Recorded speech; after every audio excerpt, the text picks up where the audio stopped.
কেরিয়ারের মূল একটা স্তম্ভ হচ্ছে চতুর্থ হাউস।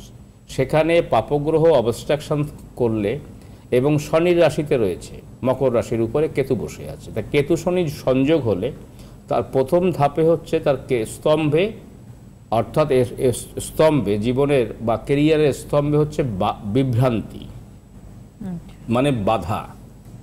যে শুভ কাজগুলি জীবনে আসবে সেই শুভ কাজটা কিন্তু সে ভালোভাবে নিতে পারবে না বা করতে পারবে না, বলতে পারলাম?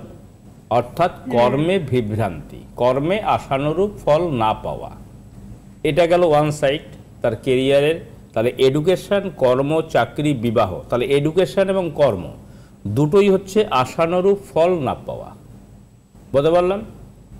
সেকেন্ড অপশান হচ্ছে তার নবম হাউজে ভাগ্যস্থানে রয়েছে রবি, বুধ, মঙ্গল কানেক্টিভিটি, অর্থাৎ বুধ মঙ্গল যেখানে, শনি মঙ্গল যেখানে, সেখানেই জীবনে বহু বাধাবিঘ্ন, প্রেম, ভালোবাসা, অ্যাফেয়ার, বারবার তাকে অ্যাফেয়ার হওয়া, জীবনে কাছের মানুষটি হয়তো মানুষ কাছে আসছেন কিন্তু কিছুদিন পরে থাকছে না, স্টে করবে না, বাইরে চলে যাওয়া বা সম্পর্কের হানি ঘটা।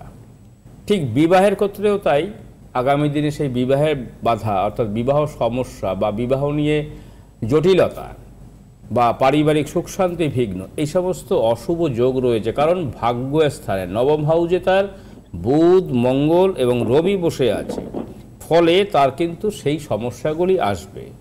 থার্ড হচ্ছে লগ্নে কালসর্প যোগ রয়েছে, অর্থাৎ অনন্তনাগ কালসর্প যোগ রয়েছে।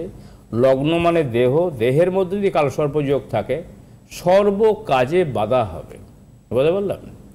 তাহলে আমরা যদি সেই জায়গাটাকে কমপ্লিট করতে চাই, তাহলে প্রথমে হচ্ছে এখন ওর গ্র্যাজুয়েশন এই বছরে কমপ্লিট হবে, এখন থেকে যদি সেই জায়গাটাকে কমপ্লিটলি সাজেশন বা কমপ্লিটলি রেমেডি যদি আপনি গাইড করতে পারেন বা রেমেডি যদি আপনি রেমেডিয়াল সাপোর্ট দিতে পারেন, তাহলে কিন্তু আপনার ভাইজির তার এডুকেশন কমপ্লিট হবে ভালোভাবে, এবং তার যেটা উচ্চশিক্ষা এবং তার সঙ্গে তার চাকরি পাওয়া, তার সঙ্গে তার বিবাহ ভালো জায়গায় হওয়া বা ওর যোগ্যতা অনুযায়ী ওর বর পাওয়া বা যোগ্যতা অনুযায়ী ফল পাওয়া, সমস্তটাই যোগ্যতা অনুযায়ী পাওয়া।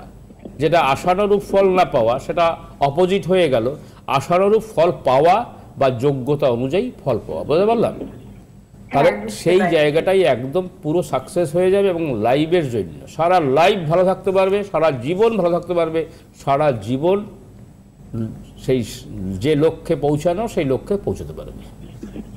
একদম সম্ভব হলে একবার চেম্বারে যোগাযোগ করবেন, যখন মন চাইবে তখন আসবেন। দেবাশিস শাস্ত্রী একবার, সেটা আপনি নিজেও জানেন, কারণ আপনি নিজেও বললেন উপকার পেয়েছেন। শুনতে থাকুন, ধন্যবাদ। তার কারণ সত্যি একবার মানুষ আসেন, বারবার আসার প্রয়োজন হয় না, কারণ দেবাশিস দা প্রতিকার প্রতিবেদনে এমনভাবে অব্যর্থ কাজ করে যে ওই একবার আসাই তার পক্ষে যথেষ্ট হয়ে যায়।